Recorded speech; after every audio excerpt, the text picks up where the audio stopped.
Hello, my name is Gabe Cook. I'm the Director of Debate Kansas City, and what I'm going to be offering you on this video is a guide to judging Student Congress. Now, before I get into the specifics of how to judge Student Congress, I would sincerely like to thank you for taking your time and donating your efforts to community service for Debate Kansas City here today. You're helping our students have the opportunity to debate, and you're engaging civic issues. I hope you find it educational and enjoyable. Now, what we're going to talk about is Student Congress and how to judge it. What is your role? Well, what I'm going to use to begin with is a sheet that we provide all of our judges. And this is a basic rundown of what's required to score a session of Student Congress, and that's your role. You will be a scorer. Now, let's do an introduction to judging as I'll go down this list. Basically, your job is to score speeches given by students in an event called Student Congress. You'll rank those students 1 through 6. 6 being the best, a really outstanding speech. 6 being the worst, a borderline offensive speech. You should carefully listen to each speech given, and you should objectively evaluate the speeches. Your job here is to look at how persuasive students are, to look at their delivery and their overall effect on the Congress. Your job is not to infuse your own political views into the process. As long as students are making reasoned, persuasive arguments and delivering effective speeches, then the exact nature of those points shouldn't be something you consider. You should try to be objective. Now, what exactly is Student Congress? I've referenced speeches and a body. What exactly is it? Well, here's what happens. We get about 20 to 30 kids together and put them in one room. They form the congressional body for that house.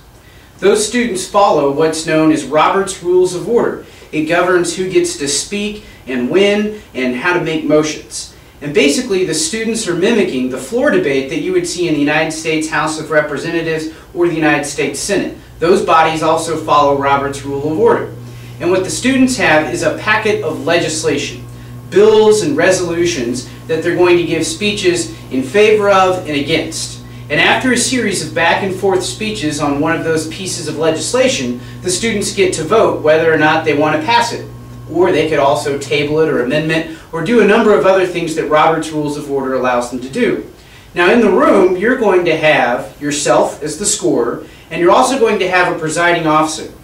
Now, in Debate Kansas City middle schools, most of the time that's going to be an adult, a teacher who is somewhat well informed about the rules and has been participating in Debate Kansas City for some time. And on occasion, you'll have a student who will act as the presiding officer. That'll be a student who before the tournament said, "I think I can handle it." What does it mean to be the presiding officer?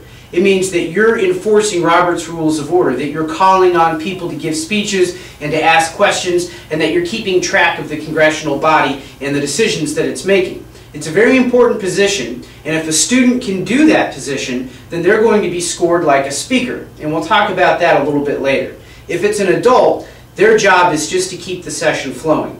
Now, if we have a student presiding officer, we will also have another adult in the room known as the parliamentarian. They will guide that student. They will talk to the presiding officer only when conflicts arise and if there are questions about what to do. So to recap, Student Congress. You're going to mimic floor debate that you would see in the United States Congress. Students are giving back and forth speeches, and in the room you have a judge who is scoring those speeches, and then you have a presiding officer who is regulating Robert's Rules of Order and making sure they're enforced. Sometimes it's a student, sometimes it's an adult. But if it's a student, there will also be a parliamentarian in the room. That gives you an overview. Now, how is the winner decided in this event? Well, each speech given receives a rank. And if a student gives multiple speeches, that gives them more ranks and more total points. That's going to help them try to win, because the more points you have, the better you will be in a final tally. Now, in addition to points, students are also given what's known as nominations. That's this form here. And the scorer is going to provide a nomination for every student, not for every student, excuse me, in every session. The scorer will nominate one student. That means that that student is the most outstanding speaker and contributor to that session. Not only did they give good speeches, or possibly they were an excellent presiding officer, but they also generally contributed to the flow of the Congress. They were a positive force. And it's your job as the scorer to decide who you think should receive that nomination. Now, that nomination catapults the student to the top of the list. And then if there are 2 students with nominations, they're decided by scores. So the nominated student is the one who is most likely going to win first, second, or third place within that House of Congress. And it's your job as the scorer to decide during each session who deserves that nomination. Now that describes the nomination process. The biggest role that you have is how to evaluate speeches. And if you look at the guide sheet, it gives you a criteria. And before you look at the criteria, it's really common sense. Think about elections when you watch candidates give speeches and other situations where you're evaluating the discourse that somebody is offering you. Apply the basic principles that you've already used in life. More specifically, you can look to delivery. Was it persuasive? Did they use appropriate gestures? You can look to original arguments. In Student Congress, you might hear several speeches back and forth over one issue. Is a student repeating arguments we've heard before, or are they making new original claims? Are they responding to previous speakers? And that goes along with the next point of clash. Is the student directly addressing the arguments made by the opposition within that session of Student Congress?